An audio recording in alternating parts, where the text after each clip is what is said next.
This tutorial was there to reinforce your experimental knowledge as well as obviously test your ability on what you know about resistance. So, Lesedi wants to investigate the relationship between current through and the potential difference across a given resistor. So she's going to do an Ohm's law experiment. She sets up the following 4 circuits for her investigation. They look identical except for the number of cells. She realizes that the ammeter reading, the voltmeter, blah, blah, blah, write down a hypothesis that Lesedi is testing in her investigation. As the number of cells increases, so the current, strength, and potential difference increase. Something along those lines. It has to be a statement, it cannot start with to, and it must include the concept of changing the number of cells and potential difference and current changing. You have to draw up a table of Lesedi's results. So the table must have a heading. It must include the concepts of voltmeter and ammeter readings and different cells. Each column must have a heading which includes the units. When you write the values down, they must not have units in them.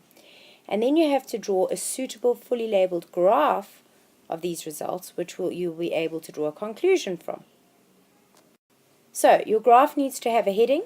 You label the axes, voltmeter reading, V, and you scale it up in even steps up to 6. Sorry, I ran out of space there.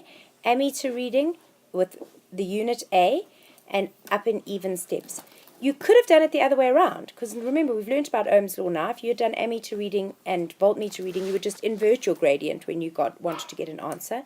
You then are going to plot the points, and you're going to draw a nice straight line through 0 over there. Obviously, to plot the points, it's 0,05 and then 1,5, so that's that point, and then you go on to the next point and you show your marks very, very clearly. What would the resistance of the resistor R be? And then you're going to say R is equal to, in my case, it's the gradient, so it's Y2 minus Y1, but you may have to invert it if you had done ammeter, voltmeter, both would be right. And Y2 minus Y1, X2 minus X1, and you land up with 3, your answer comes out to be 3 ohms, it should.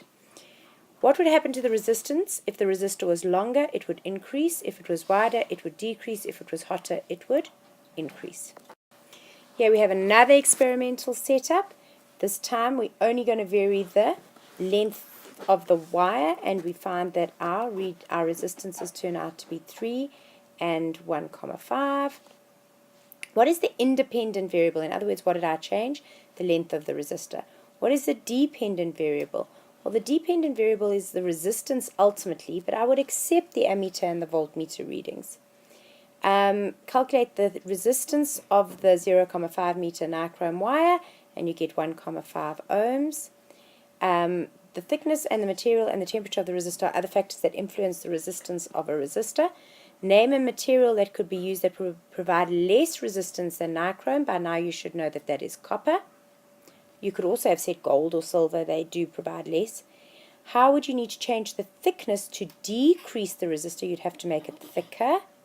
And how would the readings on the ammeter and the voltmeter change if a lamp were to be added to the circuit? So in other words, I'm putting more resistance in series into that circuit, and that would obviously make it more difficult for the current to flow through that circuit, and your ammeter reading would decrease, and therefore in proportion your voltmeter reading would also decrease.